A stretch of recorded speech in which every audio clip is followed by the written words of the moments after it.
Será que Viola Davis conseguiria interpretar o Batman? Essa atriz está no grupo seleto que consegue interpretar qualquer coisa, inclusive o Batman. Mas antes de falar de A Mulher Rei, tenho que pedir e clamar por sua empatia. Se esse conteúdo faz sentido para você, deixa like, se inscreve e faz toda a sua tarefa de casa aí. Conto com você. Bora começar do começo. Não tem nada a ver com Pantera Negra. Se todo filme de guerra que se passa no continente africano a gente achar que é o mesmo, é porque estamos precisando assistir mais filme. Tem uma semelhança sim, que é a mulherada dando porrada.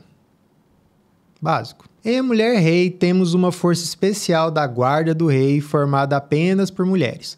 O grupo é chamado de Apogee. Elas são lideradas pela Viola Davis, que responde ao rei de Daomé, que é interpretado por John Boyega. Lembra dele? Fez o Finn em Star Wars. O contexto é o seguinte, existe uma rixa com a nação Oió, que é uma nação escravagista, enquanto Daomé está pensando seriamente no assunto de deixar de ser escravagista. O problema é que, como consequência dos potenciais conflitos de guerra, Daomé corre o risco de ter mais pessoas capturadas, o que significa mais pessoas escravizadas. O filme foi escrito e dirigido por mulheres, o que na minha opinião é muito bom, pois não corre o risco de cair em estereótipos bobos do mundo feminino, o que rola com uma certa frequência quando são homens falando de protagonistas mulheres. É proibido o homem dirigir protagonista mulher? Não. Mas quando é mulher dirigindo e escrevendo, fica um pouco mais interessante. Dani Stevens, roteiristas, e Gina Prince Bythewood, diretora, fazem um trabalho interessante aqui de pegar nações que realmente existiram, histórias que realmente rolaram e fazem com uma boa dose de liberdade poética. Eu não sou historiador, então não vou entrar no mérito do que é história e o que é ficção. Minha intenção é falar do filme e daquilo que conseguimos analisar em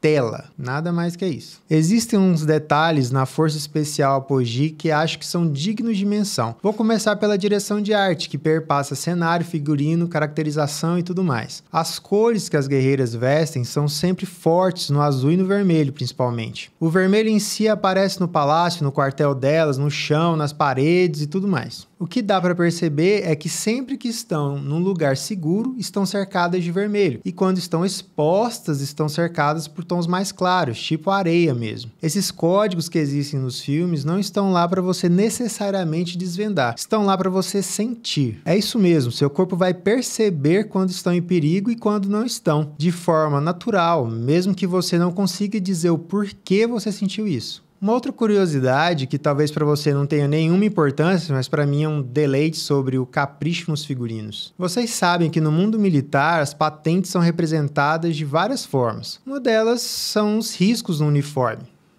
O interessante é que conseguiram reproduzir essas representações sem parecer uma forçação de barra, sem que lembrasse um uniforme de soldado em filme de Segunda Guerra. As aspirantes vestindo branco, as veteranas com 2 listras de concha e a general com 4 listras. Achei esse detalhe muito massa, mas talvez só eu que me empolguei com isso. É um filme muito bem iluminado, principalmente nas cenas noturnas. Tudo brilha na medida certa, sem te tirar da história por algum exagero. O filme começa com uma cena curiosa das Apogee atacando em uma batalha. O fato curioso é que elas chegam de forma furtiva, sem que ninguém as note ali. Daí, na hora do elemento surpresa, elas se revelam para o inimigo em uma intimidação. Eu fiquei um tempão pensando para que esse esforço todo de chegar furtivamente e gritar surpresa na hora de chegar perto. Chega por trás e corta a garganta logo, uai. Será que ninguém pensou nisso? Provavelmente pensou. Provavelmente todo mundo pensou. Então por que mantiveram a cena mesmo assim? É um filme, galera. Precisamos de efeito em tela. A cena traz muita imponência das Apogee. Revela pela primeira vez ao espectador esse grupo de guerreiras que são a coluna do filme todo. O efeito funciona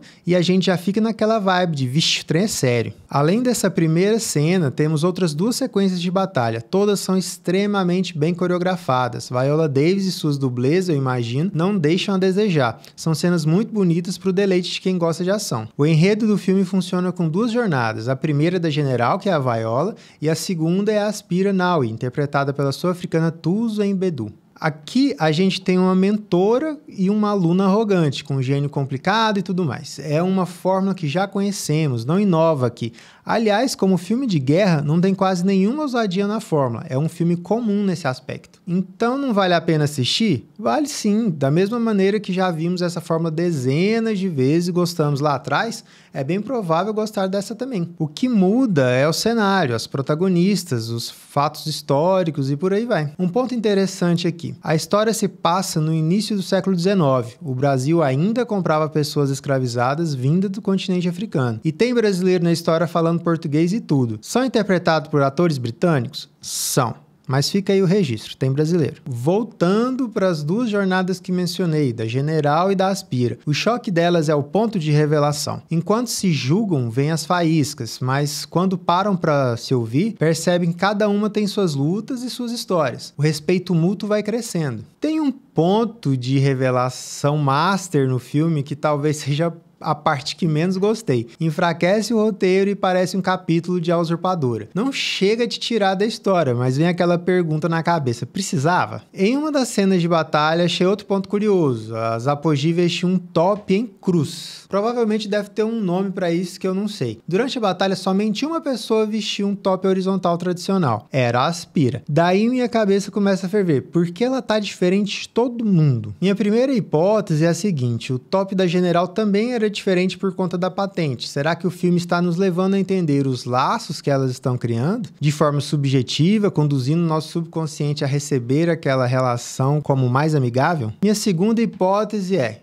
tinha que pôr uma roupa diferente, porque cena de luta é um caos de câmera tremendo e poeira subindo, então a roupa ajuda o espectador a enxergar as protagonistas de uma maneira mais rápida. Minha terceira hipótese seria a soma das duas anteriores. Os protocolos reais de Daomé são muito interessantes de se observar, além dos protocolos de treinamento de guerra e as liturgias de iniciação. Tudo é bem legal de assistir e ajuda a solidificar a história que está sendo contada ali. Qual o ponto alto do filme? Sem dúvida nenhuma, a atuação de Viola Davis. Ela se mostra forte o filme todo, te convence facilmente que é uma super guerreira habilidosa e muito sábia. Quando revela parte do seu passado, mostra sua fragilidade, mas apenas nas questões não resolvidas. Tudo é na medida certa. Ela é sim uma atriz diferenciada. Se você não gosta desse gênero de filme, continua valendo a pena assistir para ver Viola Davis atuando. E repito aqui, mesmo sendo uma fórmula manjada de Hollywood, o filme traz cenários e histórias diferentes do convencional, o que já vale a experiência de ir ao cinema assistir. Vira um pouco o jogo, mostra o orgulho de culturas que não temos o costume de ver na tela grande. É um filme de resgate aos heróis, como os antigos Rambo, Braddock e outros do gênero. Esse resgate tem muita importância para muita gente. Podemos estar vendo uma guinada dos holofotes na sétima arte. Resgatar heróis, ou melhor, heroínas, pode ser fundamental para muita gente hoje. Por essas e outras, esse filme é importante. Enfim,